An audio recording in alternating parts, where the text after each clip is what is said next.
For well over 4 decades, Australia has been one of the richest countries in the world. Because of this, its friendly locals and good weather, it's often portrayed as a paradise in the media. But in the last 10 years, things have started to decline. What seemed like a recovery after COVID quickly turned sour, and the country has once again entered a per capita recession, marking only the second time since 1991. Ironically, wages have actually been rising in Australia, but this means nothing when inflation is rising even quicker, making everything you want to buy more and more expensive, which means Australians are getting paid less each year relative to the price of goods and services. Adjusted for inflation, wages have actually been falling for the last 3 years, and even though this has slowed, they remain roughly at the same level as in 2009, meaning the average Australian has lost out on 14 years of progress on living standards, costing them tens of thousands of dollars. Cost of living is a term at the front of every Australian's mind, as the country is facing one of the worst squeezes in its history. Australia is a member of the Commonwealth of Nations, meaning it shares a colonial history with the United Kingdom. It's maybe then not a surprise that Australia and the United Kingdom share a lot of the same issues. Both countries are seeing wages drop, living standards fall, and most importantly, both are facing an issue with a fundamental aspect of daily life: housing. Everyone needs somewhere to live, but the problem in Australia is that no one can seem to afford it. Australia's biggest city, Sydney, ranks as the second most unaffordable in the entire world. And when we expand this list to look at the top 10, Melbourne and Adelaide also make the cut, with other major hubs, Perth and Brisbane, not far behind.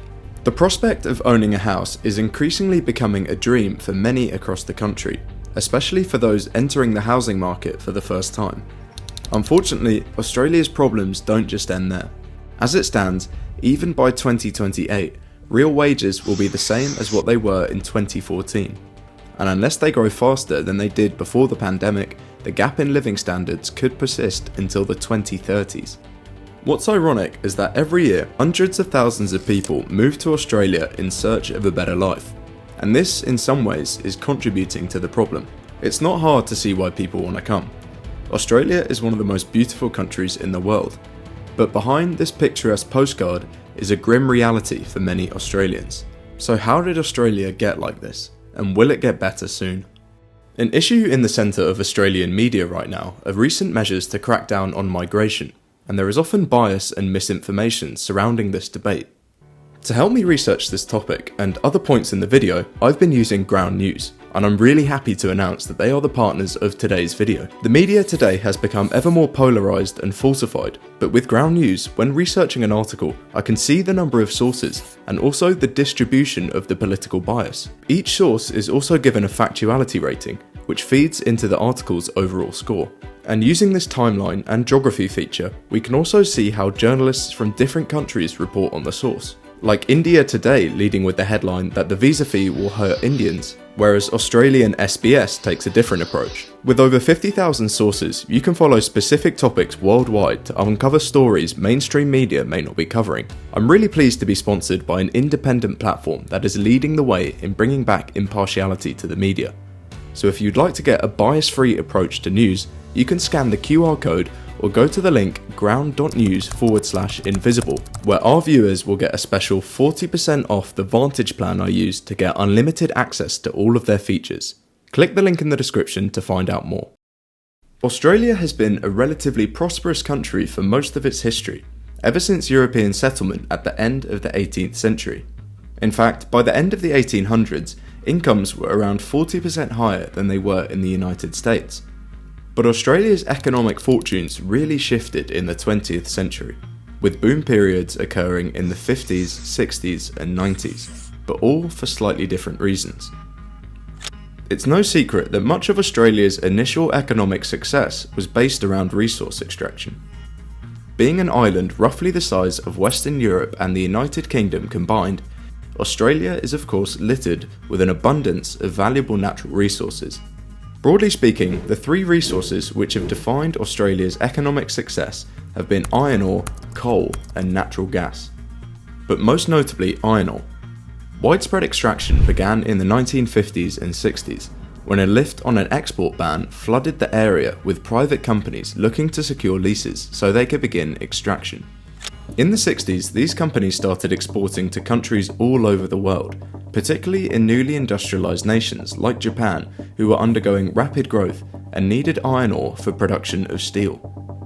Mining created thousands of jobs, both in the extraction itself and in the surrounding industries, like building the railroads that connected remote regions to the coast.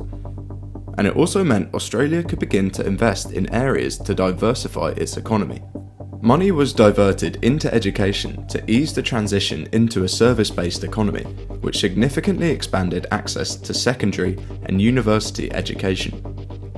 A new generation of highly skilled, educated Australians were beginning to enter the workforce, which contributed to significant economic growth at the end of the 20th century. By the turn of the millennium, Australia looked like many developed European nations in that it was largely based on the service sector. And once again, they were well placed to take advantage of another economic growth miracle in Asia, this time China. Australia's share of iron ore exports to China increased significantly from less than 20% in the late 1990s to over 70% by the mid-2000s. The same was true for coal, and is a large reason why Australia witnessed a period of rapid growth in the early 2000s, which proved a significant buffer against the 2008 housing crisis. It's clear to see that Australia has a lot of strengths, but as we've seen with other economies, these can often mask some underlying, even bigger weaknesses. Today, the nation grapples with a number of severe issues, including rising inequality, a housing affordability crisis, and stagnant productivity, all of which stem from past policies and require urgent attention to secure a sustainable future. Perhaps the most important issue for people living in Australia currently is housing. Not only are there not enough homes, but the ones which exist have become unaffordable for the vast majority of the population, making home ownership for first-time buyers nearly impossible without an income far above the average or financial support from the so-called bank of mum and dad. And this shouldn't come as a surprise. Over the decades, the cumulative effect of not building enough homes has led to a significant supply-demand imbalance in the housing market. It's worth mentioning that Australia has been dealing with a housing crisis in some form or another for well over 20 years. Major cities like Melbourne and Sydney have always been expensive, but it's in recent years that this has become even more extreme. To put this situation into perspective, the most recent estimates suggest that to buy an average home in Sydney, a family would need to earn around $280,000 per year. Compare this to the average annual income in Sydney of $120,000 per year, and it's easy to see why many people cannot afford a home. Like any economic issue, its causes are multifaceted, but at the end of the day, there are simply not enough houses to meet the ever-growing demand. Australia's housing supply of 420 per 1,000 people was low compared to OECD standards, and the shortage of housing stock has been making it more difficult to find a property to buy or rent, meaning those which are available are taking up an even greater proportion of people's income. As people now need to save for an average of 11 years just to make the deposit on a home, the number of homes being offered for sale in Australia has fallen since 2015, and the number of homes for rent has been falling since early 2020. In 2023, 170,000 homes were completed, which marked the lowest number in a decade. But this isn't a recent trend. Since the 1960s, building rates in Australia per 1,000 people have been falling, and this has continued to get worse across the new century and into the 2020s. Part of this is to do with Australian culture, which places a great emphasis on the suburban environment and plenty of space to raise children in. But opting for this approach over urbanisation means fewer people live in any given area. This is particularly a problem in cities, where space comes at an even higher premium. Major hubs like Sydney and Melbourne are 3 times less densely populated than London, and 10 times less than Metro Paris. To maintain this suburban lifestyle, planning permissions for many new homes are not being granted. And combined with lots of government bureaucracy, it means that receiving approval for home developments takes months instead of weeks. It's therefore no surprise that it's nearly impossible to meet home building targets. What's ironic is that Australia is an absolutely massive country, and whilst it's true that large parts of it are completely uninhabitable, this still leaves an enormous amount of space to build new homes.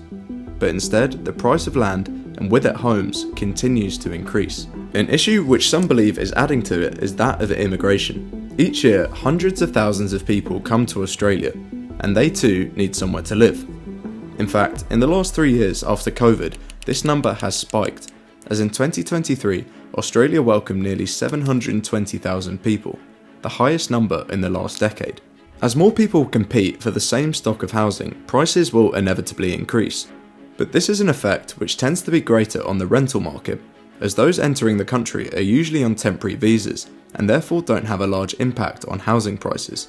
And compared to Australia's population, this level of immigration is in line with previous trends and has actually been falling over time, meaning the argument that immigrants are the sole cause of rising housing prices doesn't quite stack up. What, however, does make it harder and harder for Australians to get by and afford basics like housing is, of course, stagnant wages. As we mentioned before, when accounting for inflation, Australians haven't seen a real pay increase since 2009. And this is due to productivity, a fundamental aspect of economic growth. Productivity is the rate at which goods and services are produced in an economy through inputs like labour. And productivity has been weak in Australia for the last 20 years, far below previous figures.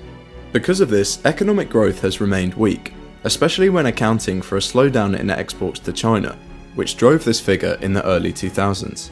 Across the economy in 2022, productivity fell by around 4%, as output failed to keep pace with a record 6.9% increase in the number of hours worked. In fact, Australian incomes grew in the last couple years mainly because they worked more hours, but productivity growth is about working smarter, not working harder or longer. One way Australian companies can work smarter is by investing in research and development to innovate on new ideas. R&D spending on Australia is currently far lower than in most other OECD countries, and far lower than developed countries like America or the United Kingdom. While stagnant productivity is bad, it's also a burden that is predominantly being felt by the average working Australian, who are seeing wages remain stagnant, whilst the price of everything else relative continues to increase. Declining productivity has also allowed inequality to persist and deepen. In terms of income inequality, Australia isn't doing that bad, as its Gini coefficient of 0.35 ranks in line with other similar economies. However, when we turn to look at the gap in wealth, the picture becomes a bit worse. In Australia, nearly half of all wealth is held by the top 10% of households, worth an average of $5.2 million each, and they hold 15 times the wealth of the lowest 60%.